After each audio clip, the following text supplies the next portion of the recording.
राधे राधे भक्तों हमारे चैनल सनातन वाणी में आप सभी का हार्दिक स्वागत है।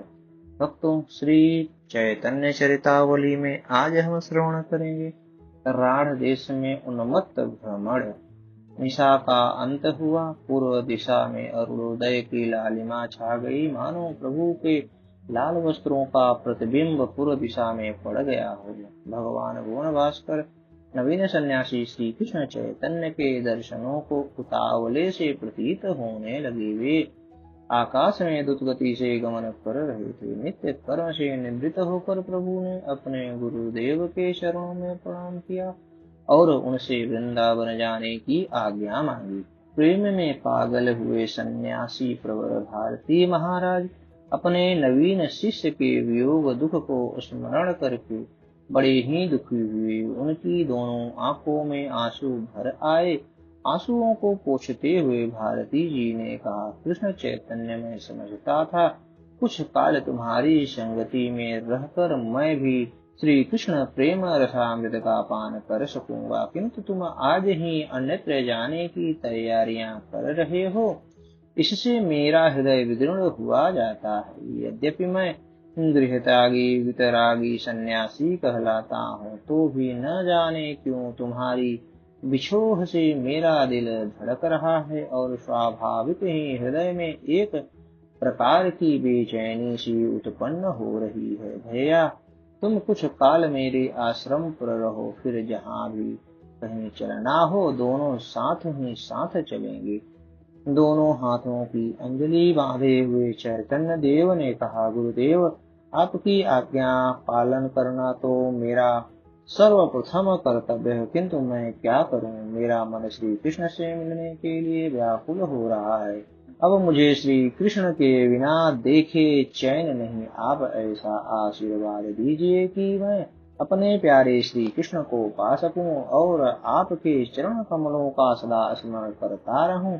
अब तो मैं आज्ञा ही चाहता हूँ। प्रभु के प्रेम पास में बंधे हुए भारती जी कहने लगे, यदि तुम नहीं मानते हो और जाने के लिए तुले हुए हो तो चलो, मैं भी तुम्हारे साथ कुछ दूर तक चलता हूँ। यह कहकर भारती जी अपना दंड कमंडलू लेकर साथ चलने के लिए तैयार हो गए। प्रभु अपने गुरुदेव भारती महाराज को आगे करके पश्चिम दिशा की ओर चलने लगे और उनके पीछे चंद्रशेखर, आचार्य रत्न, नित्यानंद, गदाधर और मुकुंद आदि भक्त भी चलने लगे। आचार्य रत्न को अपने पीछे आते देखकर प्रभु अत्यंत ही दीन भाव से उनसे कहने लगे, आचार्य देव आपने मेरे पीछे सदा से कष्ट ही उठाए हैं। मेरी प्रसन्नता के लिए आपने अपनी इच्छा के विरुद्ध भी बहुत से कार्य किए हैं। मैं आपके ऋण से जन्म जन्मांतरों पर्यंत ऋण नहीं हो सकता। आपसे मेरी यही प्रार्थना है कि अब आप घर के लिए लौट जाएं। लौटने का नाम सुनते ही आचार्य रत्न मूर्छित होकर पृथ्वी पर गिर पड़े और रोते रोते कहने लगे, आपकी आज्ञा के विरुद्ध कार्य करने की शक्ति ही किसमें है। आप जिसे जो आज्ञा करेंगे उसे वही करना होगा, किंतु मेरी हार्दिक इच्छा है कि कुछ काल और प्रभु के सहवास सुख से अपने जीवन को कृतार्थ कर सकूं। प्रभु ने स्नेह के साथ बहुत ही सरलता पूर्वक कहा, न यह ठीक नहीं है। आज आपको घर छोड़े 3-4 दिन हो गए। घर पर बाल बच्चे न जाने क्या सोच रहे होंगे। आप अब जाएं ही। अश्रु विमोचन करते हुए प्रभु के पैरों को पकड़कर आचार्य कहने लगे, प्रभु मुझे भुलाइएगा नहीं। नवद्वीप के नर नारियों को भी बड़ा संताप है, उन्हें भी अपने दर्शन से सुखी बनाइएगा। मैं ऐसा भाग्यहीन निकला कि प्रभु की कुछ भी सेवा न कर सका। नवद्वीप में भी मैं सदा सेवा से वंचित ही रहा। अब तक प्रभु अपने आश्रुओं को बलपूर्वक रोके हुए थे। अब उनसे नहीं रहा गया। वे जोरों से रोते हुए कहने लगे, आचार्य देव आप सदा से पिता की भांति मेरी देख रेख करते रहे हैं। मुझे अपने पिता का ठीक ठीक होश नहीं। आपके ही द्वारा मैं सदा पितृ सुख का अनुभव करता रहा हूँ। आप मेरे पितृ तुल्य क्या पिता ही हैं। आप तो सदा ही मुझ पर सगे पुत्र की भांति वात्सल्य स्नेह रखते रहे हैं, किंतु मैं ही ऐसा भाग्यहीन निकला कि आपकी कुछ भी सेवा न कर सका। अब ऐसा आशीर्वाद दीजिए कि मैं शीघ्र से शीघ्र अपने प्राण प्यारे श्री कृष्ण को पा सकूं। आप सब जाएं और अधिक देरी न करें। यह कहकर प्रभु ने अपने हाथों से भूमि में पड़े हुए आचार्य को उठाया और उनका गाढ़ा लिंगन करते हुए प्रभु कहने लगे, आप जाइए और माता तथा मेरे दुख से दुखी हुए सभी भक्तों को सांत्वना प्रदान कीजिए। माता से कह दीजिएगा मैं शीघ्र ही उनके चरणों के दर्शन करूंगा। प्रभु की बात सुनकर सुखी मन से आचार्य रथ ने प्रभु की आज्ञा को शिरोधार्य किया और वे नवद्वीप के लिए लौट गए। और लोगों ने बहुत आग्रह करने पर भी लौटना स्वीकार नहीं किया। सबसे आगे भारती जी चल रहे थे। उनके पीछे दंड कमंडलू धारण किए हुए महाप्रभु प्रेम में विभोर हुए नृत्य करते हुए जा रहे थे। उनके पीछे नित्यानंद, गदाधर और मुकुंद दत्त थे। प्रभु प्रेम में बेसुध होकर कहीं तो हंसने लगते थे, कभी रुदन करने लगते थे और कभी कभी जोरों से हा कृष्ण ओ प्यारे रक्षा करो, कहाँ चले गए, मुझे विरह सागर से उबारो, मैं तुम्हारे लिए व्याकुल हो रहा हूँ। इस प्रकार जोरों से चिल्लाकर क्रंदन करने लगते थे। उनकी वाणी में अत्यधिक करुणा थी। उनके रुदन को सुनकर पाषाण हृदय भी पसीज जाते थे। उन्हें अपने शरीर का कुछ भी होश नहीं था। बिना कुछ सोचे विचारे अलक्षित पथ की ओर वैसे ही चले जा रहे थे। इस प्रकार भारती जी के पीछे पीछे उन्होंने राढ़ देश में प्रवेश किया और सायंकाल होने के समय सभी ने एक छोटे से ग्राम में किसी भाग्यशाली कुलीन ब्राह्मण के यहाँ निवास किया। उस अतिथि प्रिय श्रद्धालु ब्राह्मण ने अपने भाग्य की सराहना करते हुए आगत सभी महात्माओं का यथाशक्ति खूब सत्कार किया और उन सभी को श्रद्धा भक्ति के सहित भिक्षा कराया। भिक्षा करके प्रभु पृथ्वी पर आसन बिछाकर सोए। भारती जी का आसन ऊपर की ओर लगाया गया और गदाधर, मुकुंद तथा नित्यानंद जी प्रभु को चारों ओर से घेर कर सोए। दिन भर रास्ता चलने से सब के सब पड़ते ही सो गए, किंतु प्रभु की आंखों में नींद कहाँ। वे तो श्री कृष्ण के लिए व्याकुल हो रहे थे। सबको गहरी निद्रा में देखकर प्रभु धीरे से उठे, पास में रखे हुए अपने दंड कमंडलू को उठाया और भक्तों को सोते ही छोड़कर रात्रि में ही पश्चिम दिशा को लक्ष्य करके चलने लगे। वे प्रेम में विभोर होकर हरे कृष्ण कृष्ण कृष्ण हरे हरे, हरे राम राम राम हरे हरे इस महामंत्र का उच्चारण करके जाते थे। कभी अधीर होकर कातर वाणी से राम राघव राम राघव रक्ष माम, कृष्ण केशव कृष्ण केशव पाहि माम, इन नामों को लेते हुए जोरों से रुदन करते जाते। इधर नित्यानंद जी की आंखें खुली। उन्होंने संभ्रम के सहित चारों ओर प्रभु को देखा, किंतु अब प्रभु कहाँ। वे सर्वस्व हरण हुए व्यापारी की भांति यह कहते हुए, हाय प्रभु, हम अभागियों को आप सोते हुए छोड़कर कहाँ चले गए। जोरों के साथ रुदन करने लगे। नित्यानंद जी की रुदन को सुनकर सब के सब मनुष्य जाग पड़े और एक दूसरे को दोष देते हुए कहने लगे, हमने पहले ही कहा था कि बारी बारी से एक एक आदमी पहरा दो, किंतु किसी ने नहीं मानी। कोई अपनी निद्रा को ही धिक्कार देने लगे। इस प्रकार सब भांति भांति से विलाप करने लगे। अब नित्यानंद जी भारती महाराज से प्रार्थना की, भगवान आप अब अपने आश्रम को लौट जाएं।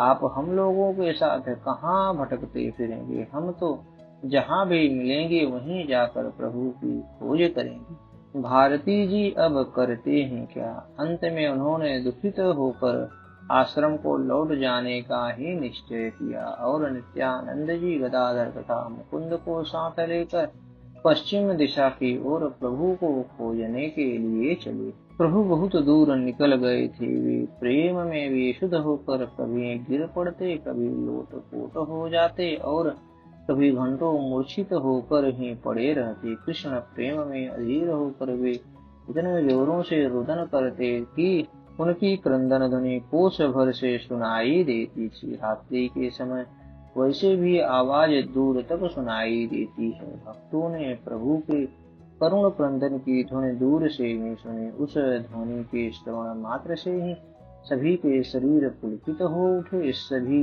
आनंद में उन्मत्त होकर एक दूसरे का आलिंगन करते हुए, नृत्य करते हुए और उसी ध्वनि का अनुसरण करते हुए प्रभु के पास पहुँचे।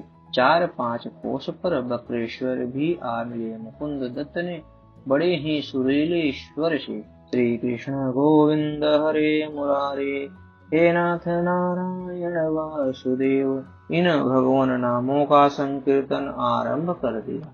संकीर्तन को सुनते ही प्रभु आनंद के सहित नृत्य करने लगे।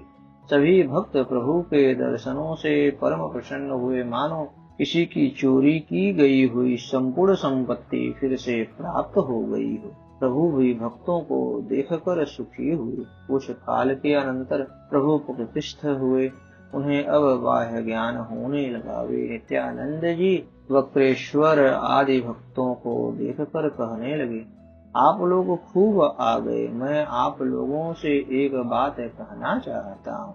सभी भक्त उत्सुकता के साथ प्रभु के मुख की ओर देखने लगे। तब प्रभु ने कहा, मुझे भगवान का आदेश हुआ है कि तुम जगन्नाथपुरी जाओ। पुरी में अच्युत भगवान ने मुझे शीघ्र ही बुलाया है, इसलिए अब मैं नीलाचल की ओर जाऊंगा। अब मुझे शीघ्र ही आकर पुरी में अपने स्वामी के दर्शन करने हैं। प्रभु की इस बात को सुनकर सभी को परम प्रसन्नता हुई। प्रभु के मन की बात जान ही कौन सकता था कि वे भक्तों की प्रसन्नता के निमित्त क्या क्या करना चाहते हैं। इस प्रकार अब प्रभु पश्चिम की ओर न जाकर फिर पूर्व की ओर चलने लगे। उस समय तक राढ़ देश में भगवान नाम संकीर्तन का प्रचार नहीं हुआ था, इसलिए उस देश की ऐसी दशा देखकर प्रभु को अत्यंत ही दुख हुआ। वे विकलता प्रकट करते हुए नित्यानंद जी से कहने लगे, श्रीपाद, इस देश में कहीं भी संकीर्तन की सुमधुर ध्वनि सुनाई नहीं पड़ती है और न यहाँ किसी के मुख से भगवान नामों का ही उच्चारण सुना है। सचमुच यह देश भक्ति शून्य है। भगवान नाम को बिना सुने मेरा जीवन व्यर्थ है। मेरे इस व्यर्थ के भ्रमण को धिक्कार है। इतने ही में प्रभु को जंगल में बहुत सी गौएं चरती हुई दिखाई दी। उनमें से बहुत सी तो हरी हरी दूब को चर रही थी, बहुत सी प्रभु के मुख की ओर निहार रही थी, बहुत सी पूंछ को उठा उठा कर इधर से उधर प्रभु के चारों ओर भाग रही थी, मानो वे प्रभु की परिक्रमा कर रही हों। उनके चराने वाले ग्वाले कंबल की भूखी ओढ़े हुए हाथ में लाठी लिए प्रभु की ओर देख रहे थे। प्रभु को देखते ही ये जोरों से हरि बोल कहकर चिल्लाने लगे। उन छोटे छोटे बाल गोपालों के मुख से श्री हरि का कर्ण प्रिय सुमधुर नाम सुनकर प्रभु अधीर उठे। उन्हें उस समय एकदम वृंदावन का स्मरण हो आया और वे बाल गोपालों के समीप जाकर उनके सिरों पर हाथ रखते हुए कहने लगे, हाँ और कहो, बोलो हरि हरि कहो। बच्चे आनंद में आकर और जोरों के साथ हरि ध्वनि करने लगे। प्रभु की प्रसन्नता का ठिकाना नहीं रहा। वे उन बालकों के पास बैठ गए और बालकों की सी क्रीड़ाएं करने लगे। उनसे बहुत सी बातें पूछने लगे। बातों ही बातों में प्रभु ने उन लोगों से पूछा, यहाँ से गंगा जी कितनी दूर हैं? एक चुलबुले स्वभाव वाले बालक ने कहा, महाराज जी गंगा जी दूर कहाँ हैं, बस अपने को गंगा जी के किनारे ही समझो। हमारा गांव गंगा जी के खादर में ही तो है। 2-3 घंटे में आप धारा के समीप पहुंच जाएंगे। प्रभु ने प्रसन्नता प्रकट करते हुए कहा, धन्य है, गंगा माता का ही ऐसा प्रभाव है कि जहाँ के छोटे छोटे बच्चे भी भगवान नामों का उच्चारण करते हैं। जगन माता भगवती भागीरथी का प्रभाव ही ऐसा है। कि उनके किनारे पर रहने वाले कुकर शुकर भी भगवान के प्रिय बन सकते हैं। इस प्रकार बहुत देर तक बालकों से बातें करने के अनंतर प्रभु भक्तों के सहित सायंकाल के समय पुण्य तोया सुरसरी माँ जानवी के किनारे पहुँचे। गंगा माता के दर्शनों से ही प्रभु गदगद हो उठे और दोनों हाथों को जोड़कर स्तुति करने लगे। गंगा मैया, तुम सचमुच संसार के सभी प्रकार के पाप तापों को मिटाने वाली हो। माता सहस्त्र वदन शेष जी भी तुम्हारे यश का गायन नहीं कर सकते। माता तुम्हें आदि शक्ति हो, तुम्हें ब्रह्माणी हो, तुम्हें रुद्राणी हो और तुम्हें साक्षात लक्ष्मी हो। देवादिदेव महादेव ने तुम्हें अपने सिर पर धारण किया है। तुम भगवान के चरण कमलों से उत्पन्न हुई हो। जननी, तुम्हारे चरणों में हमारा कोटि कोटि प्रणाम है। मंगलमयी माता, हमारा कल्याण करो। इस प्रकार प्रभु ने गंगा जी की स्तुति करके उनकी रेणु को सिर पर चढ़ाया और माता के पावन जल से आचमन किया। सभी ने आनंद के सहित गंगा जी में घुसकर स्नान किया और रात्रि में पास के एक छोटे से गांव में किसी ब्राह्मण के यहाँ निवास किया। प्रातः काल प्रभु ने नित्यानंद जी से कहा, श्रीपाद, आप नवद्वीप में जाकर श्री माता को और अन्यान्य भक्तों को सूचित कर दें कि मैं यहाँ आ गया हूँ। आप नवद्वीप जाएं। तब तक हम अद्वैताचार्य जी के दर्शनों के लिए शांतिपुर चलते हैं, वहीं सबसे भेंट करेंगे। आप शीघ्र जाइए, विलंब करने से काम न चलेगा। प्रभु की आज्ञा शिरोधार्य करके नित्यानंद जी तो गंगा पार करके नवद्वीप की ओर गए और प्रभु गंगा जी के किनारे किनारे शांतिपुर के इस पार हरिदास जी के आश्रम में फुलिया नामक ग्राम में आकर ठहर गए। अस्तु। अब तो हमारी यह कथा आपको कैसी लगी, कृपया कमेंट कर हमें अपना सुझाव दें और हमारे चैनल को ज्यादा से ज्यादा सब्सक्राइब करें। धन्यवाद दोस्तों।